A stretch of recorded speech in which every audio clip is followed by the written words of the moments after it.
Welcome student in the chapter of the carbon and its compound. तो students हम बात करें आज कार्बन कंपाउंड्स के टेक्सचुअल क्वेश्चंस हम स्टडी कर रहे हैं। तो हम टेक्सचुअल क्वेश्चंस को आगे कंटिन्यू करते हैं।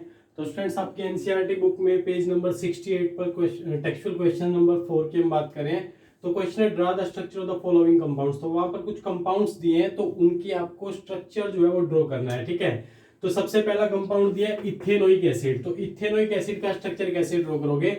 तो स्टूडेंट्स एथ का मतलब सबसे पहले आपको मैं बता दूं, जब कार्बन का काउंटिंग हमने पढ़ा है, ठीक है, तो उसके अंदर एथ का मतलब होता है 2 कार्बन्स। तो स्टूडेंट्स हमने 2 कार्बन्स जो है एक लाइन में लगा लिए हैं। ठीक है, उसके बाद एन, एन का मतलब क्या है कि कार्बन कार्बन के बीच में सिंगल बॉन्ड। ठीक है स्टूडेंट्स, उसके बाद ओइक एसिड। ओइक एसिड किसका फंक्शनल ग्रुप है? ये कार्बोक्सिलिक एसिड का फंक्शनल ग्रुप है। और कार्बोक्सिलिक एसिड का फंक्शनल ग्रुप जानते हैं कि कार्बन डबल बॉन्ड ये रहता है ना, this is the functional group of carboxylic acid. तो स्टूडेंट्स क्या करोगे, ये स्ट्रक्चर आपको एक कार्बन के ऊपर ऐसा कुछ बनाना होगा, चाहे आप इस पर बना लीजिए, इस साइड बना लीजिए। तो स्टूडेंट्स यहाँ पर मैंने क्या किया, ये कार्बन डबल बॉन्ड ऑक्सीजन आ गया और ये OH आ गया। ठीक है स्टूडेंट्स, तो ये हमारा स्ट्रक्चर जो कार्बोक्सिलिक एसिड फंक्शनल ग्रुप जो है यहाँ पर आ गया है। ठीक है, अब देखिए इसको रेज कर देते हैं। तो इस कार्बन ने तो अपने 4 बॉन्ड कंप्लीट कर लिए हैं। ठीक है, इस कार्बन की टेट्रावैलेंसी पूरी नहीं है तो 3 हाइड्रोजन यहाँ पर लगा देंगे।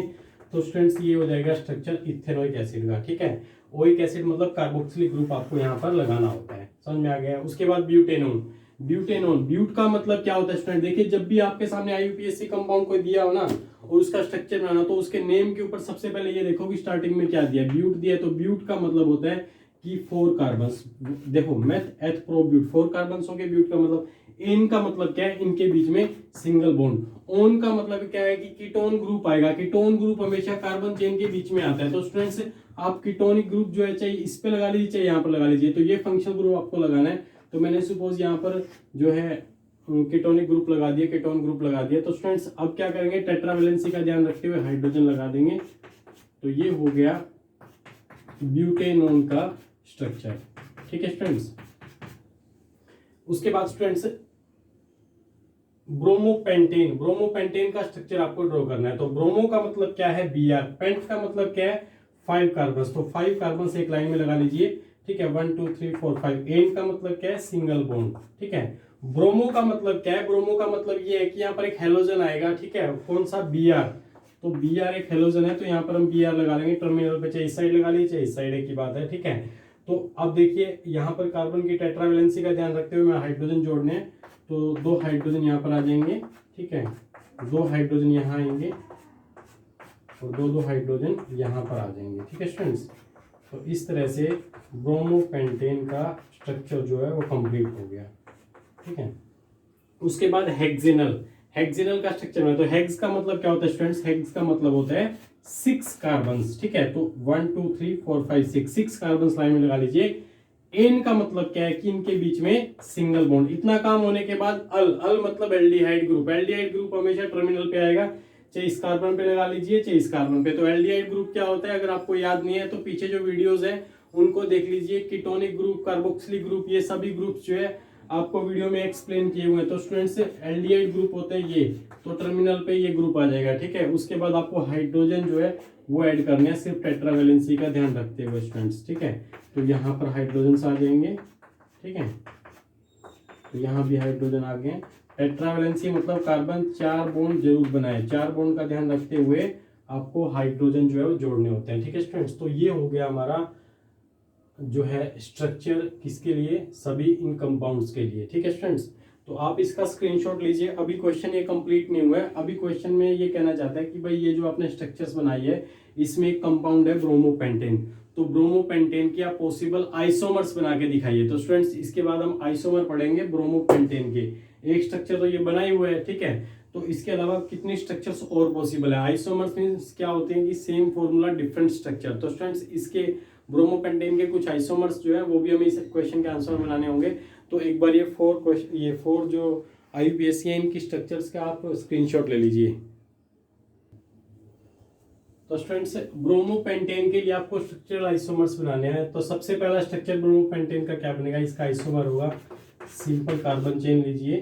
ठीक है, 1 2 3 4 5 Br लगा दीजिए यहाँ पर, और ये हाइड्रोजन यहाँ पर लगाने के बाद ये हो गया सबसे पहला स्ट्रक्चर, ठीक है। ये हो गया ब्रोमोपेंटेन का सबसे पहला स्ट्रक्चर, सबसे पहला आइसोमर यही कहलाएगा, ठीक है। उसके बाद सेकंड, इसका अगला आइसोमर देखिए क्या बनाएंगे। अगला आइसोमर बनेगा इसका, ठीक है, 4 कार्बन लाइन में लेकर के एक कार्बन यहाँ लगा लो, ठीक है। Br एज इट इज यहीं रहने दो, ठीक है। तो ये बन गया एक आइसोमर इसका। यहाँ पर 3 हाइड्रोजन, यहाँ पर कार्बन ने 2 बॉन्ड बनाए तो 2 हाइड्रोजन आ जाएंगे। इस कार्बन ने 1 बॉन्ड बनाया तो 3 हाइड्रोजन आ जाएंगे यहाँ पर, ठीक है। यहाँ पर 1 हाइड्रोजन, यहाँ पर भी 2 हाइड्रोजन आएंगे, ठीक है स्टूडेंट्स। तो ये सेकंड स्ट्रक्चर हो गया ब्रोमोपेंटेन के लिए। इस तरह से इस कार्बन को इस पोजीशन पे ला करके एक और बना सकते हो, ठीक है। वो कैसे बनेगा, वो ये बनेगा 1 2 3 4, ठीक है। ये आ गया एक कार्बन यहाँ पर, ठीक है, हाइड्रोजन हाइड्रोजन। तो एक स्ट्रक्चर आपका ये भी पॉसिबल है, ठीक है। इसके बाद एक स्ट्रक्चर और पॉसिबल है, उसमें हम क्या करेंगे, सॉरी यहाँ पर हाइड्रोजन लगा दीजिए। उस स्ट्रक्चर में क्या करेंगे, 1 2 3 4 5। देखिए 5 कार्बन को इस तरह से लगाइए, एक कार्बन सेंटर में लेकर के 4 कार्बन के सराउंडिंग हो गए। अब आपको Br, यहाँ पर Br लगा दो। उसके बाद क्या करना है, टेट्रावैलेंसी का ध्यान रखते हुए हाइड्रोजन जोड़ दीजिए। ये हो गया हमारा कंप्लीट स्ट्रक्चर। बस हाइड्रोजन जोड़ने हैं, हर एक कार्बन के ऊपर 3 हाइड्रोजन आ जाएंगे। तो इस तरह से स्टूडेंट्स यहाँ पर जो हमें ब्रोमोपेंटेन का स्ट्रक्चर दिखाई दे रहा है उसके अलग अलग 4 आइसोमर्स हम बना सकते हैं, ठीक है स्टूडेंट्स। अच्छा, अब इसका अगर फॉर्मूले की बात करें तो ब्रोमोपेंटेन का फॉर्मूला क्या होगा, तो स्टूडेंट्स पेंटेन का फॉर्मूला क्या होता है। पेंटेन का फॉर्मूला होता है C5H12। तो ब्रोमोपेंटेन का क्या होगा, यहाँ पर एक हाइड्रोजन कम हो जाएगा, 11 हो जाएंगे, और यहाँ पर Br लगा दो।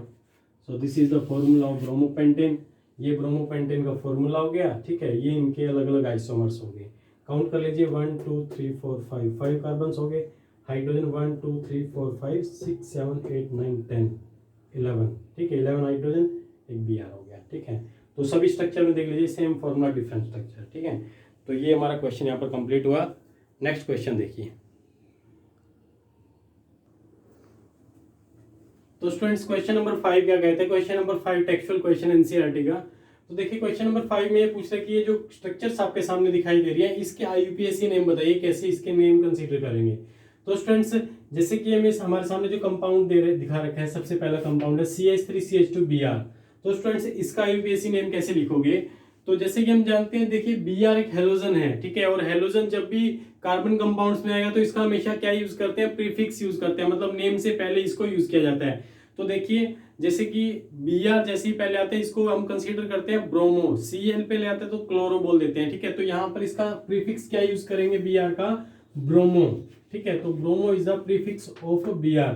अब CH3CH2 क्या है, देखिए यहाँ पर इन दोनों के बीच में जो है सिंगल बॉन्ड है। अगर आपको ये समझ में नहीं आ रहा तो इसका आप स्ट्रक्चर ड्रॉ करके समझ सकते हैं। तो स्टूडेंट्स कार्बन कितने हैं, 2 कार्बन के लिए क्या यूज करेंगे, एथ, और इनके बीच में बॉन्ड कैसा है, सिंगल बॉन्ड, तो एन आ जाएगा, ठीक है। तो ये हमारा नेम हो जाएगा ब्रोमो इथेन। फर्स्ट कंपाउंड का IUPAC नेम लिख लो, ये ब्रोमो इथेन, ठीक है। उसके बाद सेकंड देखिए, सेकंड कंपाउंड जो है आपको दिखाई दे रहा होगा कि ये कौन सा ग्रुप है, एल्डिहाइड ग्रुप है, ठीक है। तो एक कार्बन है, एक कार्बन के लिए क्या यूज करते हैं, मेथ, ठीक है। मेथ क्या है, सिंगल बॉन्डेड है, तो एन, ठीक है। मेथेन, साथ में क्या लगा देंगे फंक्शनल ग्रुप अल, तो ये क्या हो गया, मिथेनल। अल के यूज किया क्योंकि एल्डिहाइड ग्रुप यहाँ पर प्रेजेंट है, ठीक है स्टूडेंट्स। उसके बाद नेक्स्ट कंपाउंड देखिए 1 2 3 4 5 6 कार्बन, 6 कार्बन के लिए क्या यूज करते हैं, हेक्स यूज करते हैं, ठीक है। अब देखिए अगर ये सिंगल बॉन्डेड होते, कार्बन कार्बन के बीच में सिंगल बॉन्ड होता तो इसके साथ में एन लगा करके फारिग कर देता, डबल बॉन्ड होता तो इन लगा करके फारिग कर देता। लेकिन यहाँ पर कार्बन कार्बन के बीच में आपको ट्रिपल बॉन्ड दिखाई दे रहा है। तो स्टूडेंट्स ये कौन सी फैमिली का जो है फंक्शनल ग्रुप है, ये सॉरी कंपाउंड है, ये है एल्काइन का। तो एल्काइन में क्या होता है, कार्बन कार्बन के बीच में कहीं पर ट्रिपल बॉन्ड आपको दिखाई देगा। तो स्टूडेंट्स यहाँ पर आपको इन दोनों के बीच में ट्रिपल बॉन्ड दिखाई दे रहा है, तो इस कंपाउंड का नाम होगा hexyne. So this is the compound, इसका IUPAC नेम होगा हेक्साइन। मतलब इसका हम क्या यूज करते हैं, आयन, नेम के लास्ट में आयन यूज करते हैं। तो हेक्स किसके लिए हो गया, 6 कार्बन के लिए, ठीक है। और यहाँ पर कार्बन कार्बन के बीच में ट्रिपल बॉन्ड प्रेजेंट है तो आयन आ गया। So this is the IUPAC name of this compound, ठीक है स्टूडेंट्स। तो आप इसे अपनी नोटबुक में नोट कर लीजिए, इसका स्क्रीनशॉट ले लीजिए।